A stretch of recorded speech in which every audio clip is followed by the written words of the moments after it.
안녕하세요, 구독자 여러분. 오늘도 랄라의 사연 드라마를 찾아주셔서 감사합니다. 오늘은 정말 기가 막히게 재미있는 사연을 준비해봤는데요. 그럼 바로 시작하겠습니다.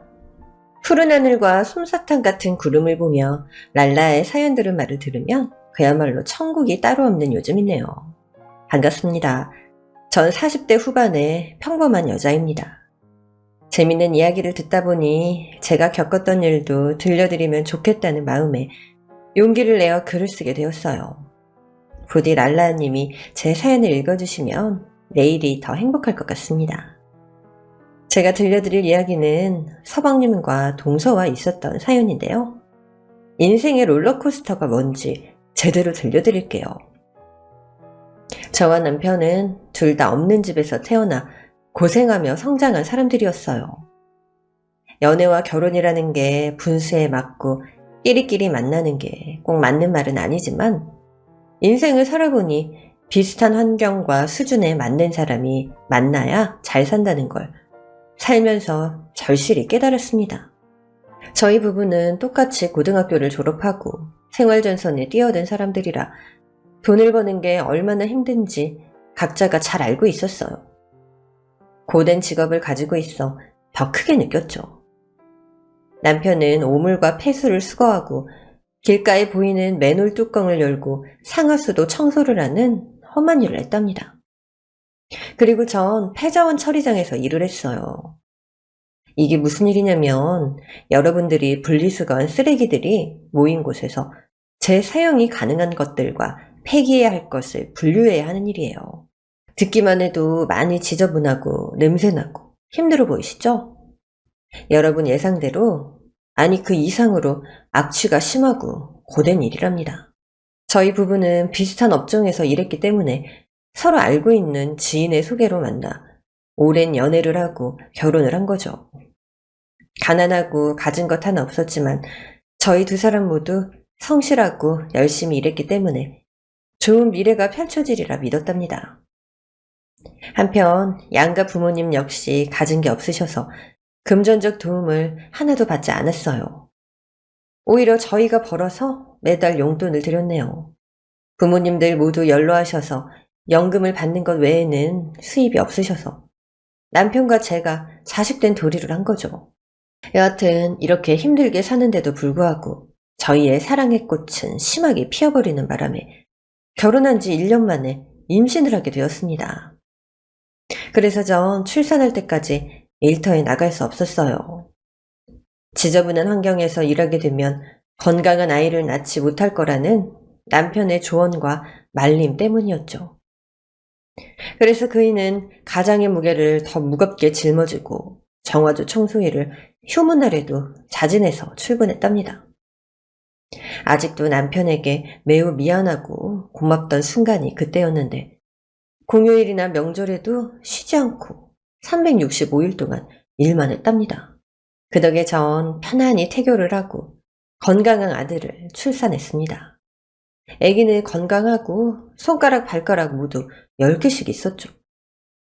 자식을 낳으면 그렇게 한다더니 저도 태어난 아들의 얼굴보다 손발을 먼저 확인했답니다.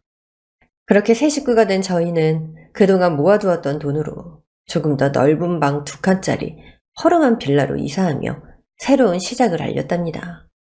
그리고 얼마 뒤 남편보다 2살 어린 시동생이 결혼하는 소식을 알려 겹경사가 생겨서 시댁의 식구들이 모두 모였답니다.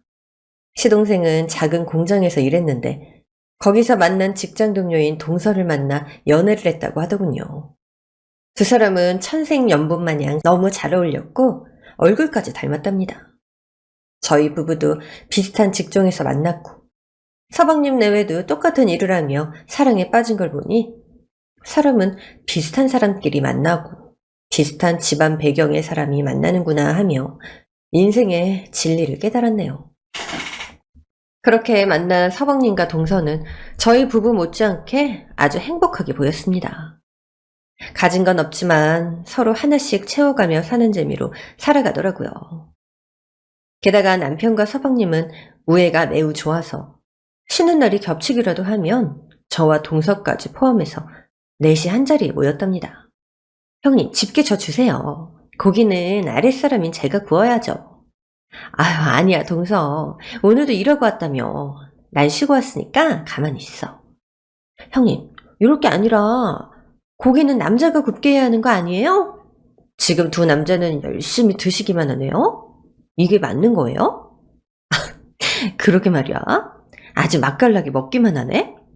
안 되겠어. 여보, 당신이 좀 구워봐. 어? 아유, 그래, 줘봐. 까짓 건 내가 굽지. 그때 당시에는 삼겹살이 비교적 저렴해서 자주 집에서 구워 먹었답니다. 그런 즐거운 모임은 주기적으로 계속되었죠. 그러다 동서가 결혼한 지 넉 달 만에 아이를 가지게 되었고, 이듬해 아들을 낳았답니다. 제 아들과 동서의 아들은 친형제처럼 잘 어울리면서 성장했습니다. 아이들은 똑같이 공부는 전혀 관심이 없었고, 노는 것에만 정신이 팔려있는 녀석들이었어요. 학창시절에도 똑같이 꼴찌를 해서 저희 부모들이 기가 막혀 자주 웃었답니다. 현수야, 너 이번에도 꼴찌한 거야? 네 동생 재수도 꼴찌라던데 너희 둘이 짰니? 엄마, 공부가 인생의 전부가 아니잖아요. 성적은 행복순 아니라는 말 못 들어봤어요? 에휴, 자랑이다 이 녀석아. 너 초등학교 때 과학자 되겠다면서 만들기를 그렇게 잘했는데 머리 좀 크더니 그런 것도 잘 안 하더라? 만들기를 꼭 손으로 해야 되는 거 아니잖아요. 이 머릿속으로 상상하면서 지내고 있다고요. 나중에 과학자 되는 건 변함없는 제 꿈이에요. 야, 이 녀석아. 학교에서 꼴찌하는 놈이 무슨 수로 과학자가 돼? 에이, 엄마 아들을 너무 얕잡아 보는 거 아니에요? 저는 지금도 머릿속으로 뭔가를 개발하고 있다고요. 인생 한 방이니까 기다려봐요. 이 아들이 돈방석에 앉게 해드릴게요. 전 하도 어이가 없어서 헛웃음을 지으며 대답해 주었어요. 하여튼 입만 살았어. 그래, 꼴찌하는 과학자 꼭 되라. 네 덕에 해외여행 가는 날이 올지 기대하고 있을게. 그런데 희한하게도 제 아들은 기계를 정말 잘 만졌어요. 저희 부부가 결혼할 때 가전제품을 죄다 중고로 마련해서 고장이 자주 났는데 그럴 때마다 아들 현수가 고쳐줬답니다.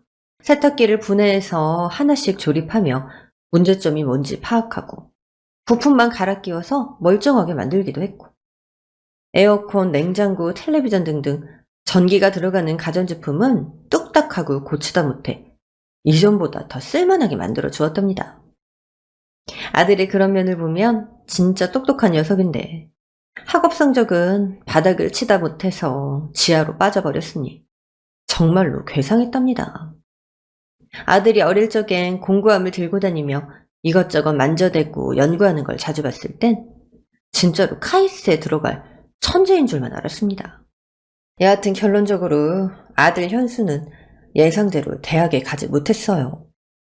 그런데 더 기가 막힌 건 이 녀석이 수능날 아예 시험장으로 가지도 않고 오락실에 가서 하루 종일 오락을 하고 돌아왔다고 고백을 하는 거예요.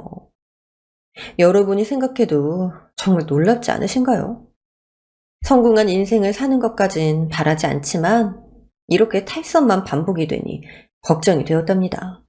그런데 그 걱정은 아들이 성인이 되자마자 쏙 들어갔어요. 현수는 저와 남편처럼 바로 사회로 뛰어들었죠. 부모의 영향을 받아서 그런지 폐기물 처리 업체에 취직해서 험난한 일을 시작했답니다.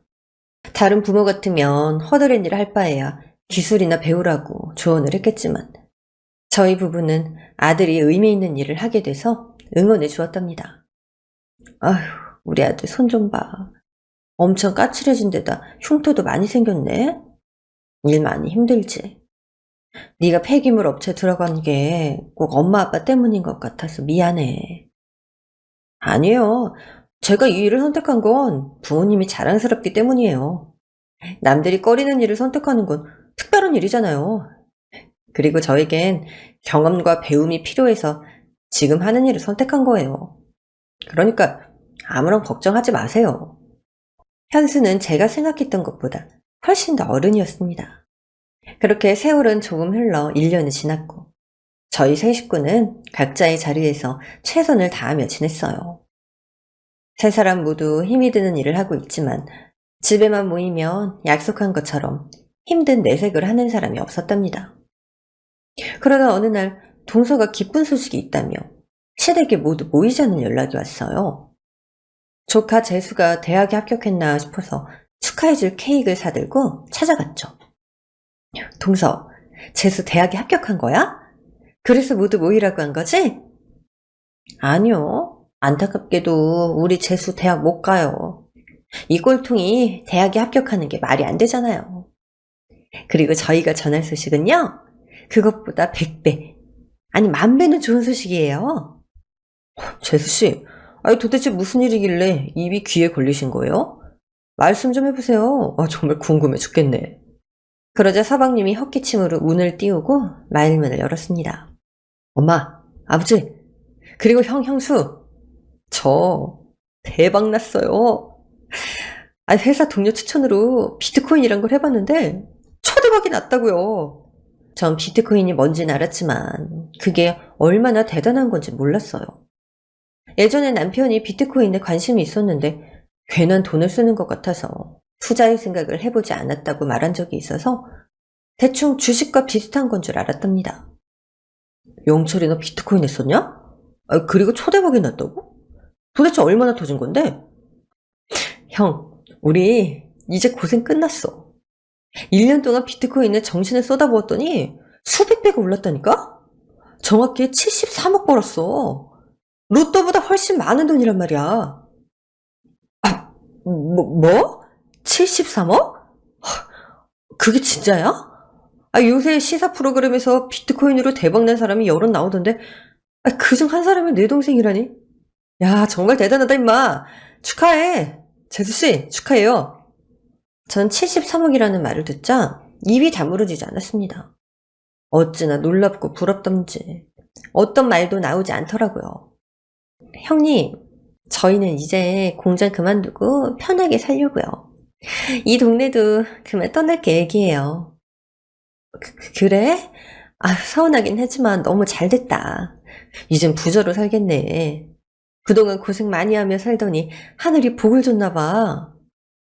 형님네도 좋은 일 생길 거예요. 분명히 저희보다 더 대박날 일이 생기실 테니까 기다려보세요. 저희는 축하와 격려를 나누며 좋은 시간을 보냈고 시댁을 나왔어요. 그 이와 전 동선애가 정말 잘됐다는 말을 반복했고 부럽다는 말도 연신했답니다. 여보, 나도 비트코인이나 해볼까? 영철이처럼 대박 한번 내면 고생 끝 행복 시작이잖아. 어휴, 됐네 이 사람아. 우린 열심히 정직하게 벌어서 나중에 현수 장가갈 때 줄 거야. 그리고 우리 식구가 언제 불행한 적 있었어? 난 항상 행복했는데. 나도 그렇지. 당연히 행복하지. 그냥 말이 그렇다는 거야. 이 부러운 자식. 어디 좋은 데로 이사 갈지 궁금하다. 우리도 이 산동네에서 언젠가는 벗어나야 될 텐데 말이야. 여기가 어때서 그래? 우린 다이어트를 따로 할 필요가 없잖아. 모든 걸 좋게 좋게 긍정적으로 생각하라고. 하여튼 농담을 못해요. 알았다. 천년만년 이 산동네에서 살자 마누라야. 전 말은 그렇게 했지만 언젠간 좋은 집에서 살기를 마음속으로 바랐답니다. 며칠 뒤 서방님 식구네가 이사하는 곳은 강남의 아파트였습니다. 전 그 정도로 좋은 곳으로 갈 거라고는 상상도 못했네요. 그런데 좀 찝찝한 마음이 든 점이 하나 있었습니다. 그 많은 돈을 벌었으면 시부모님께 조금 나눠드리면 좋겠다고 생각했는데 한 푼도 드리지 않고 떠나더라고요.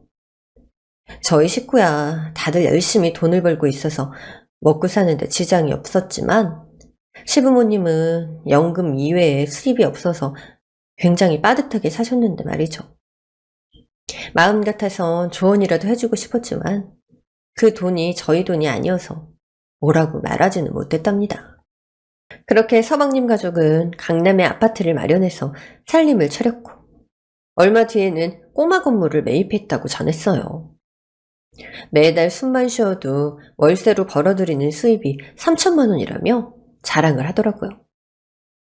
이에 전 진심으로 축하의 말을 전하기도 했고, 바쁘더라도 시댁에 자주 찾아오고 형제 내외가 모이는 것도 계속했으면 좋겠다고 말했죠. 당연하죠. 저한테 베스트 프렌드가 형님이잖아요. 저랑 남편이 갑자기 부자 됐다고 변하지 않을 테니까 걱정하지 마세요. 그래, 동서. 우린 베스트 프렌드지. 나도 동서를 질투하지 않고 시샘하지 않겠다고 약속할게. 그렇게 약속하고 헤어지게 되었는데 한 달이 지나고 두 달이 지나도 서방님 내외는 저희 집과 시댁에 코빼기도 비추지 않았답니다. 연락도 거의 되지 않아서 안부 인사도 나누지 못할 정도였죠. 이 자식 전화를 또 안 받네. 돈 좀 벌었다고 변한 건가? 이래서 돈이 무섭다고 하나 봐. 부모 형제를 등지고 살려고 하네. 에이, 설마. 서방님이랑 동석이 그럴 사람들이야? 얼마나 착한 사람들인지 당신도 잘 알잖아. 그렇긴 한데 돈에 잡아먹히면 사람이 변한다고 하잖아. 로또 당첨자들 뉴스에 나온 거 보면 도박에 미치고 여자랑 술에 빠져 살다 패가 망신한 사람들이 수두룩하다고. 내 동생과 재수씨가 돈에 잡아먹힌 게 아닐까 싶어. 환경이 달라졌으니까 조금 변하긴 했겠지. 그래도 본성은 남아있을 거야. 난 그렇게 믿어. 하지만 제 예상은 완벽히 빗나갔습니다. 시어머니 생신날 시댁에 들르라고 문자를 몇 개나 남겨놓았는데 바쁘다는 세 글자를 보내고 나타나지 않았어요. 부자로 사는 게 얼마나 좋으면 부모님 생신날을 가볍게 무시해버리는지 이해가 되지 않았답니다. 아무리 좋게 생각하려고 해봤지만 서방님과 동서에게 서운함과 섭섭함이 쌓이더라고요. 그런데 얼마 지나지 않아서 서방님 식구가 시댁에 들른다고 해서 온 식구가 모였습니다. 서방님네 식구들은 다들 명품 옷을 휘감았고 고급 시계와 목걸이 등으로 멋을 잔뜩 부리고 왔더라고요. 형님, 오랜만이에요. 그동안 사는 게 바빠서 찾아뵙지도 못했네요. 동서 얼굴 좋아 보인다. 역시 돈이 좋긴 좋은가 봐. 그걸 말이라고 하세요? 제가 일주일에 3번씩 피부과 가서 쏟아붓는 돈이 100만 원이 넘는다니까요? 제 얼굴 어때요? 주름살도 거의 안 보이고 팽팽하죠? 이게 다 돈의 위력이에요. 동서는 제가 알던 동서가 아닌 졸부의 모습이 되어 있었습니다. 여하튼 간단한 안부 인사가 끝나자 본론으로 넘어갔어요. 서방님이 긴히 할 말이 있다고 해서 모인 자리였으니까요. 제 아들 재수하고 집사람 미국에 보내려고요. 뭐? 미국? 갑자기 왜? 아휴, 형도 참. 형이나 형수님은 너무 우물한 개구리라니까. 우리가 강남에서 살아보니까 자식 교육이라는 게 얼마나 중요한지 뼈저리게 느꼈다고. 거기선 애들이 엄청 많은 학원들을 다녀. 그래서 재수 이 녀석 대학도 못 가고 놀고 있어서 여기저기 교육 좀 맡겨봤더니 골프에 재능이 있더라고. 강사 말로는 나중에 프로로 데뷔할 실력이라고 했다니까. 그래서 미국 가서 제대로 교육 좀 받게 해주기로 했어. 뭐? 그런 재능은 한국에서도 충분히 키울 수 있잖아. 굳이 미국까지 가야 해? 재수씨까지 가면 너 혼자 지내야 되잖아. 뭘 어때? 보고 싶을 때마다 비행기표 끊고 건너가면 되지. 내가 돈벼락 맞은 거 잊었어? 영철아, 형이 하는 말 기분 나쁘게 듣지 마. 너 비트코인 대박 난 건 진심으로 축하할 일이야. 그런데 그 이후에 너와 재수씨, 그리고 네 아들 재수까지 너무 많이 변했어. 여기 있는 부모님과 나와 네 형수는 네 가족인데 벌써 거리감이 생겼다고. 지금 네 태도랑 말투도 다른 사람 같아. 게다가 이렇게 갑자기 떠난다고 하니 정말 너무 섭섭하다. 우리랑 같이 의논했으면 좋았으리라 생각 못했니? 뭐야, 지금 나한테 훈계하는 거야? 스케줄이 바빠서 못 찾아온 거잖아. 그리고 아버지 생신은 내년에도 있잖아. 형, 지금 우리한테 선 넘는 말 한 거 알아? 우리가 변했다고? 혹시 우리가 돈을 떼어주지 않아서 돈 달라는 소리를 돌려서 하는 거야? 거리감 생겼으니까 돈 좀 내놓으라는 소리 하는 거 아니냐고. 야, 이영철. 넌 형을 뭘로 보고 그따위 말을 해? 너 그깟 돈 좀 벌었다고 인생 끝난 거 아니야. 정신 차리고 뭐가 옳은지 생각이라는 걸 좀 해봐. 나랑 네 형수는 네 도움 하나도 필요 없어. 하지만 부모님은 다르다고. 너희가 도와드릴 생각은 아예 못한 거야? 남편의 성화에 서방님은 인상을 팍 구겼습니다. 뭐? 도움? 아버지 엄마가 나한테 지금껏 해준 게 뭐가 있는데 내가 도와줘. 어렸을 때부터 고생이란 고생은 다 하면서 자랐는데 뭘 보답해야 되냐고.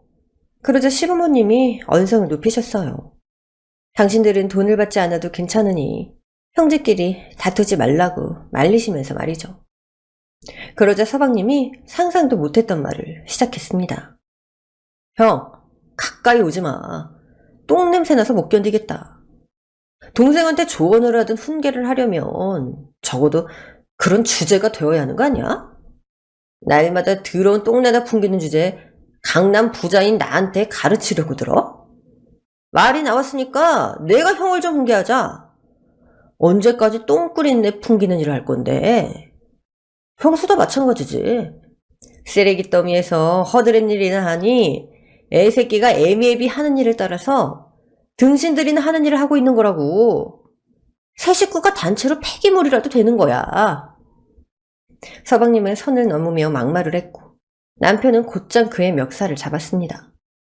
시부모님은 어쩔 줄 몰라 하셨고 동서는 코를 막는 신용을 하며 그냥 빨리 가자고 말하더라고요. 전 도저히 서방님과 동서를 가만두면 안 되겠다 싶어서 화장실에 들어가 대야에 찬물을 가득 담고 나왔습니다. 여보, 비켜봐. 어이 서방님, 그리고 동서. 마지막으로 니들에게 주는 선물이다. 이 똥물에 처박힐 것들아. 그 말을 뱉자마자 대야에 물을 힘껏 뿌려서 서방님 내외가 물 맞은 생쥐꼴이 되었답니다. 이게 뭐야? 형님, 이게 얼마짜리 옷인 줄이나 알아요? 진짜 무식한 년이 별짓을 다 하네. 뭐? 무식한 년? 무식한 건 바로 너야, 이 상식도 없는 머저리야. 형수 미쳤어요? 지금 이게 뭐 하는 짓이에요? 서방님이 화를 내며 저에게 달려들자 남편이 분노의 주먹을 날려 서방님을 눕혀버렸습니다. 이젠 회복이 되지 않는 관계로 갈라서게 된 거죠. 물벼락을 맞은 두 연놈과 조카놈은 욕을 하면서 영영 보지 말고 살자고 하더군요. 진짜 이 샤넬이랑 버버리 어떡해. 이 비싼 옷에다 물바가지를 뿌려? 진짜로 상정도 못할 인간들이야. 이 지긋지긋한 산동네 내가 다시 오나봐라. 그래, 우리가 이 동네 와서 저것들 다시 만나면 사람이 아니라 개다. 여보, 재수야, 얼른 가자. 저 역시 큰 소리로 두 번 다시 제 눈앞에 띄면 물벼락이 아니라 똥벼락을 맞을 줄 알라고 경고하고 끝을 맺었습니다. 그렇게 동서와 조카 재수는 비행기를 타고 미국으로 건너가게 되었고 서방님 혼자 강남에서 부자 놀이를 하며 지냈다네요. 거의 1년 동안 연락을 하고 지내지 않아서 서방님 식구의 안부는 아무도 몰랐습니다. 남편은 완전히 의절했으니 서방님과 동서는 금기어가 되었죠. 물론 저도 같은 마음이었고요. 그런데 시부모님은 아무리 미워도 자식이었는지 저희 몰래 가끔씩 서방님과 연락을 하고 지내는 것 같았답니다. 그래서 억지로 서방님 식구들 안부를 듣게 되었는데 아직까지는 별탈 없이 잘 살고 있다네요. 전 아직 미운 정이 남았는지 잘 살고 있다는 말을 듣자 저도 모르게 다행이라는 마음이 들었답니다. 반면 남편은 시부모님의 말씀에 질색하며 다신 서방님 가족 소식을 전하지 말라고 으르렁댔어요. 그런 놈은 자기 동생도 아니고 자식도 아니라고 욕하면서 말이죠. 그이는 그런 심보로 살다간 오래가지 못하고 해가 망신할 거라고 막말까지 했답니다. 그런데 3년 뒤 그이의 말이 씨가 되어서 서방님 식구들에게 썩은 나무가 자랐답니다. 시아버지가 말씀하시길 아주 처참하게 망해가는 소식을 전해주었습니다. 재수가 미국에 가서 사고를 많이 쳤나 보다. 하라는 굴분은 안 하고 술 퍼먹고 여자들하고 놀아나느라 돈만 엄청 썼다고 하더라고. 그뿐만 아니라 무슨 폭력 사건에도 휘말려서 벌금도 엄청나게 물어줬대. 아휴, 그 넓은 세상에서 잘 살았으면 좋았을 텐데 둘째 며느리도 재수도 많이 망가졌다고 하더구나. 정말 안 된 일이야. 아버지, 걔들이 아무리 사고를 쳐도 영철이 그놈이 돈이 엄청 많은 놈이니까 걱정 마세요. 부모님한테는 한 푼도 드리지 않고 흥청망청 쓸 돈이 차고 넘쳤잖아요. 그게 끝이 아니야. 영철이가 나가는 돈이 너무 많다 보니까 그걸 메꾸겠다고 다시 비트코인을 시작했다더라. 이전처럼 상승가로 올라서 재미를 좀 본 모양인가 봐. 그래서 가지고 있던 상가와 강남의 아파트를 담보로 수십억을 대출받아서 비트코인에 전부 다 올인을 했다는구나. 그런데 예전처럼 상승만 할 것 같던 비트코인이 얼마 전에 대폭락을 해버리는 바람에 그동안 모아놓은 모든 전 재산을 잃게 되었다고 하더구나. 그뿐만 아니라 빚까지 떠안게 되어서 예전에 살던 것보다도 못한 형편으로 떨어져 버렸대. 아휴, 이렇게 나락으로 갈 거라고는 상상도 못했는데 어쩌면 좋냐. 시아버지의 말씀을 듣자 속이 시원하면서도 서방님이 불쌍히 여겨졌습니다. 어쨌든 완전히 망해서 동서와 조카 재수는 미국 생활을 청산하고 곧 한국으로 돌아온다고 전했네요. 남편은 부자가 됐든 거지가 됐든 상관없다며 서방님 식구들을 끝까지 보지 않겠다고 목소리를 높였습니다. 저도 남편의 의견을 따라 상종하지 않기로 다짐했습니다. 그렇게 며칠이 지나고 저와 남편은 공항에 갈 일이 생겼어요. 아들의 차를 타고 공항에 내려서 캐리어를 끌고 공항 안으로 들어섰답니다. 처음 공항에 오는 거라 게이트가 뭔지 몰라서 안내 승무원에게 물어가며 헤맸습니다. 아들도 공항이 처음이라 저희와 다를 게 없었죠. 그렇게 공항을 뱅뱅 돌고 있는데 어디서 많이 듣던 목소리가 들렸어요. 형님, 아주버님, 현수야. 뭐야? 공항에 저것들이 왜 나타났어? 공항까지 와서 똥 치우나 보지? 저희 식구는 두 사람의 기분 나쁜 조롱을 듣고 동시에 뒤를 돌아보았습니다. 이윽고 나란히 서 있는 서방님 식구들을 발견했죠. 미국 생활을 접고 돌아온 동서와 재수를 서방님이 데리러 온 것 같았어요. 남편은 고개를 돌려 모른 채 하려고 하는데 세 사람이 저희 쪽으로 다가와 말을 걸었답니다. 형 오랜만이야? 보아하니 여전하네. 옷차림새도 그대로고 지저분한 머리하며.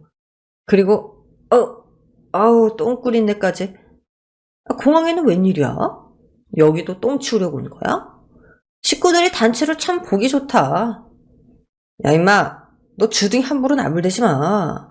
내가 공항에서 똥을 치우든 오줌을 치우든 네가 무슨 상관이야? 누가 뭐래도 난 내 직업을 사랑하니까 또다시 조롱하면 가만 안 둘 줄 알아? 그러자 서방님과 동서가 낄낄대며 웃었습니다. 뭐야, 진짜로 아직도 똥 치우고 살고 있어? 야, 진짜 대단하다. 이제 좀 그 인생에서 벗어날 때 되지 않았어? 형수도 아직 쓰레기장에서 쓰레기 치우고 살아요? 이 자식이? 너 3년 만에 만난 형과 형수한테 그따위로밖에 말 못해? 그딴 소리를 하려면 아예 아는 척을 하지 마. 네 얼굴 보는 것만으로도 역겨우니까. 전 서방님에게 복수의 멘트를 가격했습니다. 서방님, 소식 들었어요. 쫄딱 망했다면서요. 이제 빚까지 떠안았다고 하던데. 이제 뭐 해서 먹고 살 생각이세요? 거지가 따로 없을 텐데. 형님, 저희 걱정해 주시는 거예요? 그런데 그런 걱정은 넣어두세요. 이 사람이 다시 비트코인에서 대박 낼 거예요. 사람은 두 분처럼, 아니 현수까지 세 사람처럼 무식하게 몸 쓰면서 일하는 게 아니에요. 그런 말이 있잖아요. 무식하면 손발이 고생이다. 사람이란 우리처럼 머리를 쓰면서 돈을 벌어야 현명한 거라고요. 패가망신한 주제에 입만 살았네. 그래, 네 대가리 잘 굴려서 빚이나 잘 탕감해봐, 이 거지년아. 뭐? 저, 이게 형님 해주니까 진짜 내 형님인 줄 아나. 쓰레기장이 파묻혀 섰는 주제에 누가 누구 보고 거지래? 그래도 우린 강남에서도 살아봤고 미국에서 유학이란 것도 해봤어. 그런데 니들은 여전히 똥통이나 핥고 살잖아. 이 기생충들아. 저와 동서의 격한 말다툼에 흥분한 남편이 나서자 서방님 역시 남편에게 달려들었어요. 두 사람은 멱살을 잡고 욕설을 뱉어가며 싸움이 붙었습니다. 그런데 그때 공항 전광판에서 한 영상이 나오기 시작했어요. 잡고 있던 멱살을 놓고 두 가족이 전광판에 집중했습니다. 그런데 잠시 후 전광판을 본 동서 내외의 표정은 일그러지기 시작했습니다. 그 이유는 바로 그 영상의 주인공이 제 아들 현수였기 때문이었죠. 저거 그때 우리 아들 인터뷰한 영상이네. 아유, 네 집 아들인지 정말 잘생겼다. 그러게 말이야. 아이, 우리 천재 아들 영상이 영철이 널 살린 줄 알아라. 저게 뭐야? 아니, 현수가 TV에 왜 나와? 말도 안 돼. 다들 놀라며 전광판에 아들을 보게 되었습니다. 사실 저희도 나중에 알았지만 제 아들 현수가 폐기물 업체에 들어가서 일한 이유는 따로 있었어요. 폐기물을 이용해서 무언가를 개발할 생각을 하고 있었더라고요. 여러분도 아시겠지만 요즘 폐비닐이나 무스는 플라스틱과 같은 쓰레기를 에너지로 바꾸려는 시도들이 많잖아요. 제 아들 역시 폐비닐과 쓰레기를 기름으로 만드는 기술을 연구하고 있었고 아들의 아이디어를 토대로 쓰레기가 석유로 탈바꿈되는 기술이 개발되었다고 하더군요. 그래서 아들은 생각지도 못한 돈방석에 앉게 되었고 최근에 세계 여러 나라들과 수출 계약까지 맺었습니다. 예전에 아들이 꼭 훌륭한 과학자가 되겠다고 농담하듯이 했던 말들이 모두 진심이었던 거죠. TV 속의 아들은 이렇게 말하고 있었습니다. 제가 이렇게 재밌고 쓸모있는 일을 하게 된 건 저희 부모님 영향이 크세요. 아버지는 정화조 청소를 하시고 어머니는 폐자원 처리장에서 수십 년 동안 일하셨고요. 지금도 일을 하고 계시거든요. 남들은 더럽고 악취나는 일을 한다고 꺼려하는데 저희 부모님은 늘 자랑스럽게 일하셨습니다. 그 모습을 보며 자라다 보니 부모님을 감동시켜드리고 싶었어요. 그래서 어머니가 하시는 폐자원 처리장을 방문해서 힌트를 얻게 되었고 연구를 시작하게 되었죠. 기적이란 건 멀리 있진 않는 것 같아요. 저의 기적이 저희 부모님인 것처럼 말이죠. 그렇게 공항 전광판에 나오는 아들의 인터뷰를 보자 저와 남편은 눈시울이 붉어지며 현수를 끌어안았습니다. 그리고 서방님 식구들은 턱이 빠지도록 입을 벌리고만 있더군요. 형, 이게 사실이야? 쓰레기를 석유로 만든다고? 이게 세상에 말이 되는 일이야? 방금 네 눈으로 봤잖아, 이 자식아. 내 아들이 이럴 천재였다고. 네 아들처럼 골프 유학 가서 술만 처먹고 노는 천박한 놈이 아니란 말이야. 이어서 동서 역시 감탄을 하며 말했습니다. 어머, 우리 집안에 이렇게 자랑스러운 인물이 탄생하다니. 현수가 이제 돈을 긁어 모으겠다. 어머, 잘 됐어요, 형님. 예전에 제가 말했죠. 형님네는 저희보다 훨씬 더 큰 행운을 가질 거라고요. 제 말이 씨가 돼서 이런 것 같아요. 동서 말이 씨가 돼서 이렇게 됐다고? 내 아들은 우리가 하는 일을 자랑스러워했어. 니들이 그렇게 증오하는 쓰레기장에서 일하는 나와 정화조 청소하는 내 남편을 보고 배운 결과라고. 사람 인생은 이렇게 돌아가는 거야. 부모가 자식의 거울인 거라고. 그러고 보니까 재수는 부모 거울을 그대로 보고서 형편없는 놈이 됐나 봐. 꼬라지가 아주 양아치가 따로 없어. 저 시뻘건 머리는 뭐야? 저러고 다니며 무슨 아이돌이라도 되는 줄 아나 봐? 그러자 서방님과 동서는 깨갱하고 아부를 시작하더군요. 제 아들이 상궁한 걸 보니 콩고물이라도 핥아먹을 생각인 게 분명했죠. 형수님 말씀이 다 맞습니다. 제가 못난 탓에 우리 아들이 이 모양인 거죠. 그러고 보니까 형님하고 형수님 공항에 오신 게 해외여행 떠나려고 오신 거예요? 현수가 효도하는 거 맞죠? 야, 두 분 호강하시네요. 그걸 이제 알았어요? 자식한테 이런 효도를 받아봐야 진짜 부모가 된 거예요. 서방님은 재수 덕분에 비행기 타보신 적이나 있어요? 뭐 그럴 리 없겠죠. 아유, 내 정신 좀 봐. 비행기 시간 다 돼가네. 여보, 우리 그만 갑시다. 현수야, 엄마 아빠 잘 다녀올게. 형님 행복한 여행 되세요. 돌아오시면 우리 예전처럼 같이 삼겹살 어때요? 제가 쏠게요. 글쎄, 난 거지들이랑 상종하기 싫어서 생각 좀 해봐야겠네. 아, 우리 형님이 그동안 서운한 게 엄청 많으셨나 보다. 형님, 여행에서 돌아오는 날 저희가 마중 나와 있을게요. 저랑 남편을 짐꾼으로 쓰세요. 아셨죠? 저랑 남편은 비굴해진 서방님과 동서를 보고 비웃음을 시원히 날려주었습니다. 그리고 저희 부부는 목적지인 하와이에 도착해서 인생 최고의 여행을 시작했어요. 살다 살다 그렇게 아름다운 곳은 처음 봤답니다. 그곳에서 먹고 마시고 바다에 들어가 놀면서 최고의 추억을 남기고 한국으로 돌아왔습니다.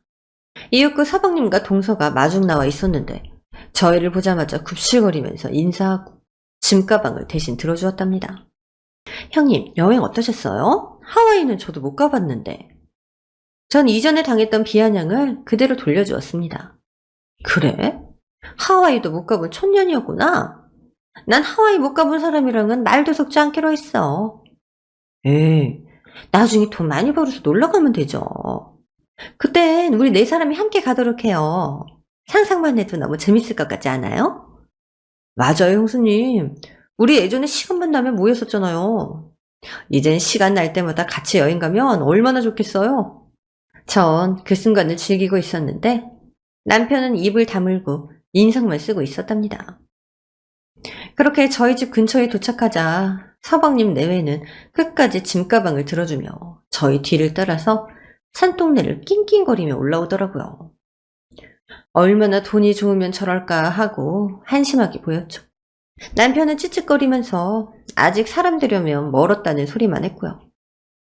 잠시 후 땀에 범벅이 된 두 사람은 저희 집에 들어오자마자 냉수를 벌컥벌컥 마셨습니다. 아, 오랜만에 이 산동네를 올랐더니 힘드네요. 서방님, 두 번 다시 이 동네는 물론이고 저희 집에도 오지 않겠다고 하셨잖아요. 다시 오면 사람이 아니라 개라고 하지 않으셨어요? 전 3년 전 들었던 이야기를 모두 기억하고 있어서 끝까지 골려줄 생각이었습니다. 아이, 형수님, 그만 좀 하시고, 우리 사이좋게 지냅시다. 네?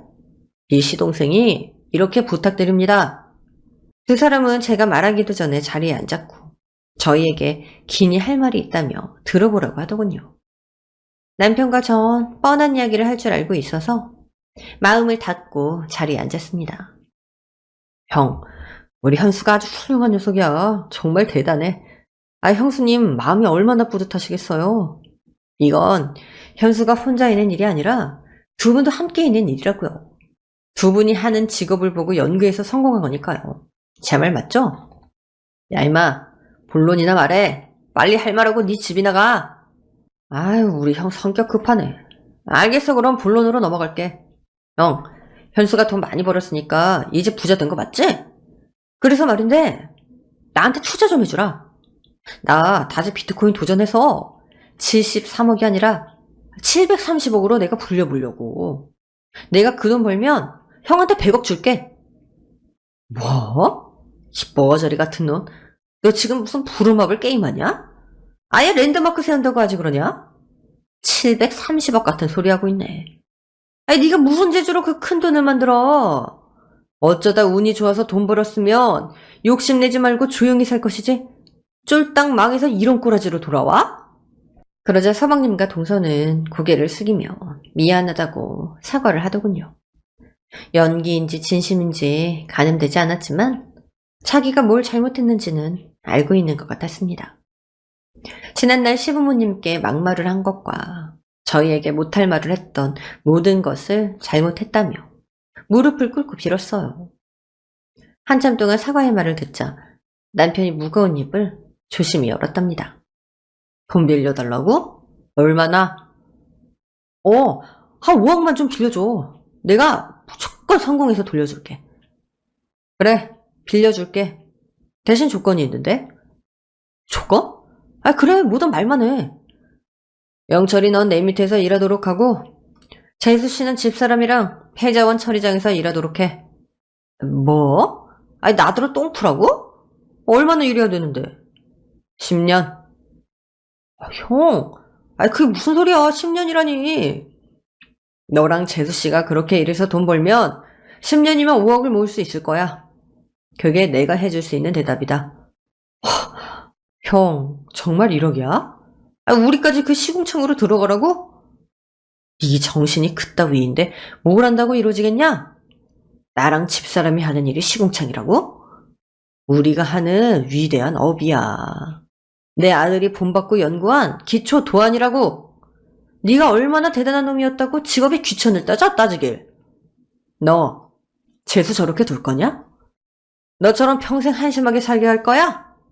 서방님은 조카 재수라는 말에 긴 한숨을 내쉬었습니다. 그리고 깊은 생각에 잠긴 듯 보였어요. 동서도 뭘 느꼈는지 실실대는 표정을 거두고 진지한 얼굴로 고민을 하는 것 같았답니다. 이윽고 두 사람은 무슨 결심이라도 했는지 동시에 대답했습니다. 형 밑에서 일해볼게. 형님이랑 일할게요. 진심이냐? 난 너랑 재수 씨한텐 한 푼도 못 준다. 그냥 힘들게 일해서 스스로 벌라는 소리야. 그렇게 할 수 있겠어? 해볼게. 재수 생각하면 내가 이렇게 살면 안 되겠다는 생각이 드네. 오늘 형 따라오길 잘했다. 돈을 빌린 것보다 더 좋은 걸 얻은 것 같아. 저도요. 요 몇 년 동안 졸부로 살아서 정신 못 차리고 있었는데 아주버님 말씀 들으니까 정신 드는 것 같아요. 예전엔 공장에 다니면서도 행복했는데 왜 그 행복을 잊어버리고 살았는지 모르겠어요. 두 사람은 조금 전에 야비한 모습은 온데간데 없었고 예전에 풋풋한 서방님과 해맑은 동서의 모습으로 돌아와 있었습니다. 동서, 마음먹었으면 제대로 해야 할 거야. 중간에 도망가면 인생 종칠 때까지 도망만 다니는 한심한 인간으로 살아야 할 거야? 네, 형님. 저 진심으로 잘해볼게요. 그러니 믿어주세요. 그렇게 두 사람은 들어왔을 때와 달리 무거운 발걸음으로 돌아갔답니다. 이틀 뒤 두 사람은 저와 남편의 추천으로 각각 취직을 하게 되었어요. 동서는 저와 쓰레기장 안으로 들어가자 헛구역질을 심하게 했습니다. 형님, 일 어떻게 매일 해요? 악취가 너무 심해서 바로 돌아가고 싶어요. 처음엔 다 그래. 그러지 말고 동서는 마스크를 2개 써. 그래도 못 참겠으면 마스크에 소주 몇 방울 묻히도록 하고. 형님, 진짜 존경스러워요. 이렇게 힘든 일을 해서 그동안 현수를 키운 거예요? 현수가 인터뷰에서 왜 부모님을 존경한다고 말했는지 알 것 같아요. 형님과 아주버님이 이렇게 힘들고 어려운 일을 하니 부모님을 위해서 선물을 한 것 같네요. 아직도 생각하면 놀라워요. 쓰레기를 석유로 만들다니. 우리 재수가 현수를 반만 닮았어도 소원이 없겠네요. 동서, 재수 나이 이제 24살이야. 아직 뭘 도전해도 이른 나이라고. 그러니까 자네가 열심히 사는 모습을 보여서 재수가 스스로 느끼게 해주란 말이야.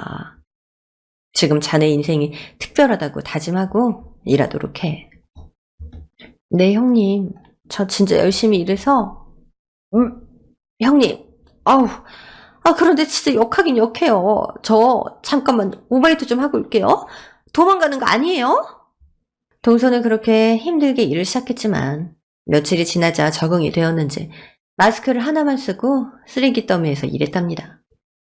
또 남편에게 들어보니 서방님도 처음엔 도망가고 싶을 정도로 일이 힘들었다고 하더군요. 그래도 제대로 된 인생을 살아보겠다며 무던히 애를 쓰며 참고 견딘다고 전했습니다.